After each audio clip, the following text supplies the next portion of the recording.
এই পৃথিবীতে mob justice হয় নাই এমন একটা ভূখণ্ড পাওয়া যাবে না। বলছে যে ওয়াসিকেও যদি পাও তাহলে সে যদি আবার কাবা ধরে গিলাপ ধরেও দাঁড়ায় থাকে তাইলেও তাকে হত্যা করো। মামুন ভাই বললেন যে এর আগে বেশ কিছু হত্যাকাণ্ড হয়েছে, ওগুলো মব। তাহলে সন্ত্রাসী কর্মকাণ্ড কোনটা? বিশেষ করে 18 নির্বাচনের পরে, 18 সালের যে ইলেকশন গেল, ওই নির্বাচনের পরে পুলিশ রাতের ভোট করার পর পুলিশেই তার ছাত্রলীগ, পুলিশে হচ্ছে যুবলীগ, পুলিশে হচ্ছে আওয়ামী লীগ। তো গণভবনে কিন্তু কেউ বদনা চুরি করে বদনা নিয়ে গিয়েছে, আবার কেউ নামাজও পড়েছে। কেউ যদি জুলাইয়ের 5 তারিখ পর্যন্ত বর্তমান বাংলাদেশ পরিস্থিতিতে কেউ যদি এখানে মব শব্দটা ব্যবহার করে, সে একজন জাতীয় বেঈমান। মবের ব্যাপারে আমি আতিক ভাইয়ের কথা শুনলাম, মামুন ভাইয়ের কথা শুনলাম।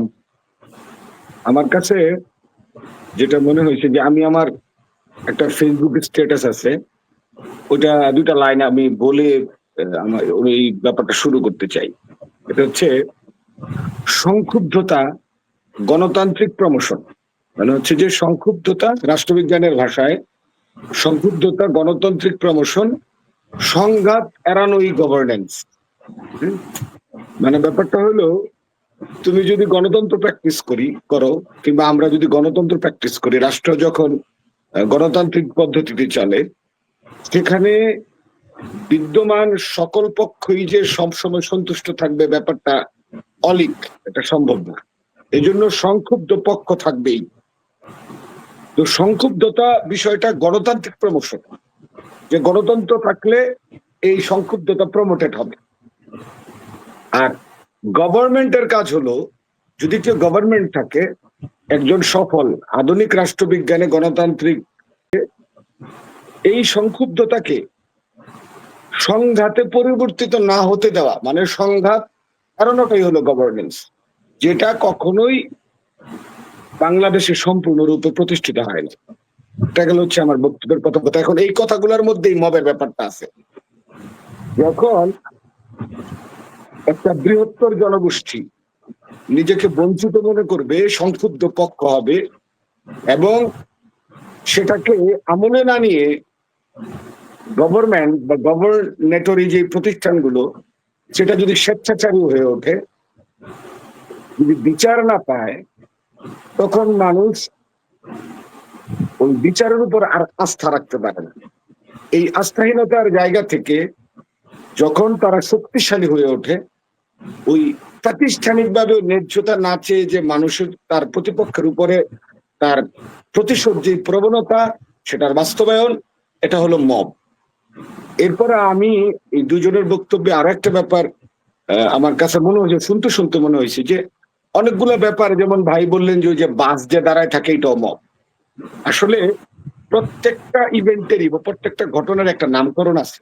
হ্যাঁ, যেমন আমরা মামুন ভাই বললেন যে এর আগে বেশ কিছু হত্যাকাণ্ড হয়েছে, ওগুলো মব। তাহলে সন্ত্রাসী কর্মকাণ্ড কোনটা? মব একটা জাস্টিফাইড ওয়ার্ড, যেটার প্রচলিত আইনগত ভিত্তি না থাকলেও ন্যায্যতার ভিত্তিতে তার একটা জায়গা আছে, যদিও এটা দীর্ঘ সময়ের বিষয় না। এই পৃথিবীতে মব জাস্টিস হয় নাই এমন একটা ভূখণ্ড পাওয়া যাবে না। ফরাসি বিপ্লব, জার্মান বিপ্লব, যে যা বিপ্লব বলুক না কেন, সমস্ত বিপ্লব পরবর্তী সময়ে মব কালচার হয়েছে। কারণ আমি তো প্রচলিত আইন ব্যবস্থার বিচারকে চ্যালেঞ্জ করেই সংক্ষুব্ধ হয়েছি।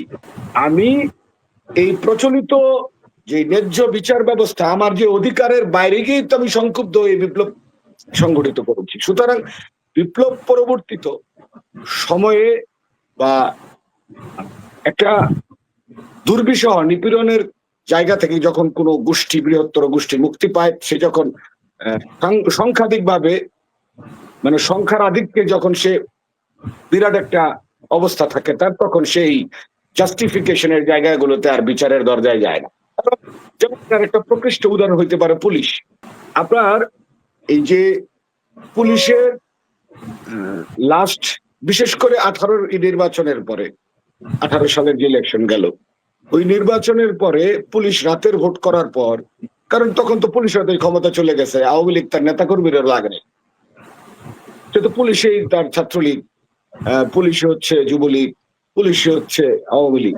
তো এখন এই যে ব্যাপারগুলো, তো এই পুলিশ কিন্তু তারা একটা মানুষের উপরের জুলুমের মাত্রা বা তার যে আধিপত্যের একটা জায়গা এমন জায়গায় নিয়ে গেছিল যে গভর্নমেন্ট সেই এই গণতান্ত্রিক বিষয়টাকে আমলে নেয় নাই, সংঘাতটাকে এড়ানোর জন্য চ্যালেঞ্জটা নেয় নাই। এই জন্যই কিন্তু এই পুলিশের উপরে এই পরিমাণ সমস্যা তৈরি হয়েছে, যার ফলশ্রুতিতে 5ই আগস্ট পরবর্তী সময়ে এই মব কালচারটা, কারণ যেখানে যে রক্ষা করবে সেই আতঙ্কে আছে এবং তার কৃতকর্মের কারণেই আছে। তো এই জন্য আমি এই জন্য মব কালচারটাকে গুলাই ফেলতে চাই না। এরপরে আসেন যে মব কালচারের বিষয়ে আতিক ভাই বললেন যে ওই যে গণভবনের যে কি বলে যে করলো, তো গণভবনে কিন্তু কেউ বদনা চুরি করে বদনা নিয়ে গিয়েছে, আবার কেউ নামাজও পড়েছে। এখন আপনি গণভবনে যেই পরিমাণ লোক গেছে, এখানে আপনি 1% পাবেন কিনা যে মালামাল নিয়ে আসছে, এটা 1% আছে কিনা? আপনি 1%-এর জন্য 99% মানুষকে ওই জায়গাতে সম্পৃক্ত করতে পারেন না। এটা হচ্ছে প্রথম প্রশ্ন। আর বদনা কখনো স্মারক হইতে পারে না। আমি স্মারক, আর স্মারক তো হচ্ছে পজিটিভ একটা শব্দ। যেমন আমার দাদা একটা পদক পেয়েছিলেন, আমি ওটাকে স্মারক হিসেবে রাখলাম।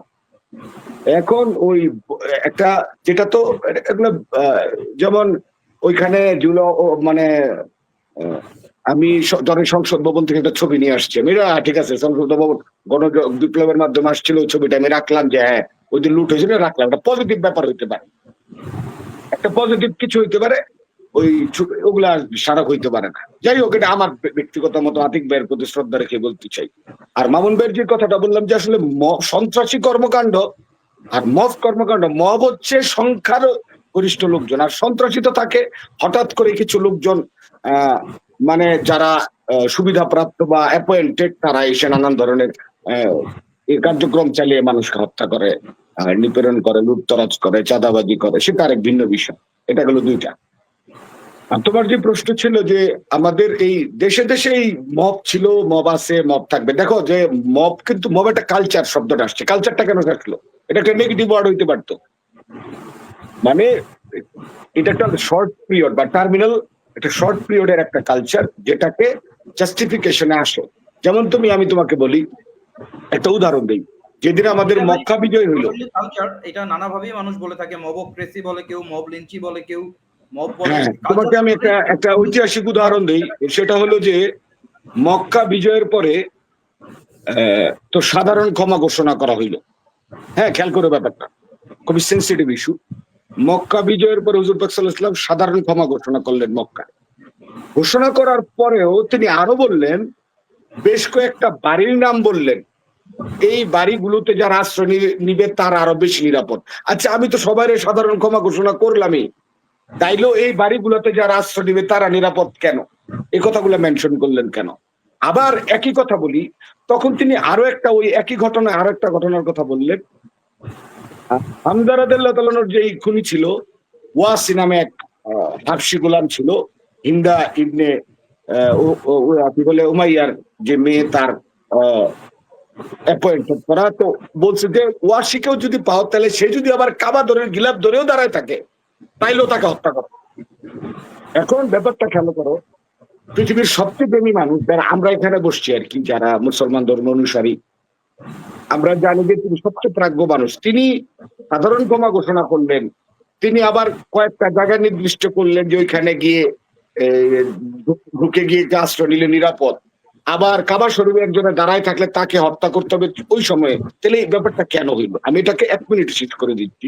ব্যাপারটা হইলো, মানুষের এই যে মব কি জিনিস, দীর্ঘদিন বঞ্চিত নিপীড়নের যেই মানুষের ভিতরে যে দুর্বিষহ যন্ত্রণা, তুমি চাইলেই সেটাকে ইগনোর করতে পারবে না, তুমি চাইলেই সেটাকে নিয়ন্ত্রণ করতে পারবে না। কেউ না কেউ ভায়োলেন্স করেই ফেলবে। তো তারপরে এই ব্যাপারটাকে আরো জোর দিয়ে বলছে, যদি এরকম কেউ থেকে থাকে যে কারো উপর অনেক জুলুম ঘটে, সে যেন ওই বাসায় যায়, তাইলে নিরাপদ। কিন্তু আবার এখানে এমন অপরাধীও আছে যাকে কোনোভাবেই ক্ষমা করা যাবে না। এই জন্য সে যদি কাবা শরীফের গিলাফ ধরে থাকে, তাও তাকে হত্যা করতে হবে। That is the finest mob culture definition, I think, আমার মনে হয়। তারপর এটা হচ্ছে বিষয়।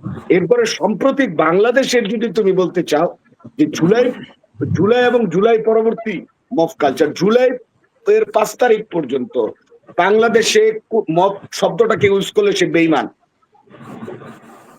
কেউ যদি জুলাইয়ের 5 তারিখ পর্যন্ত বর্তমান বাংলাদেশ পরিস্থিতিতে কেউ যদি এখানে মব শব্দটা ব্যবহার করে, সে একজন জাতীয় বেঈমান। কারণ সে ওই আজকের যে ঐক্যমত্যের মাধ্যমে যে সরকার প্রতিষ্ঠিত হয়েছে ওই ব্যাপারটাকে ব্যাপারটা স্বীকৃত তারাই, ওদের স্বীকৃতির মাধ্যমে তাদের অবস্থার প্রাধান্য দিয়ে এখানে সরকার গঠন করা হয়েছে। এটা গেল একটা। এর পরবর্তী বিষয়গুলো প্রত্যেকটা মব কালচার। কেন মব কালচার? কারণ যেই লোকগুলো, মানে ধরো আমার বাড়ির পাশে ছিল, আমার একটা জমি ছিল, সব ঠিক আছে, কিন্তু আমি তার সাথে সম্পর্ক ভালো না থাকার কারণে সে আমাকে নানান ধরনের ট্যাগ দিয়ে জোর করে আমার জমি আমাকে পিটিয়ে আমার জমিটা ছিনিয়ে নিয়ে গেছে। যখন এই গভর্নমেন্ট আর থাকলো না 5 তারিখের পর, আমি তো আর কারো দিকে তাকাবো না। আমাকে জোর করে জিনিস নিয়ে গেছে, আমি আমার জমি পুনরুদ্ধার করবো। আমাকে যে আঘাতগুলো করা হয়েছে সে আঘাতগুলো করার চেষ্টা আমি করব।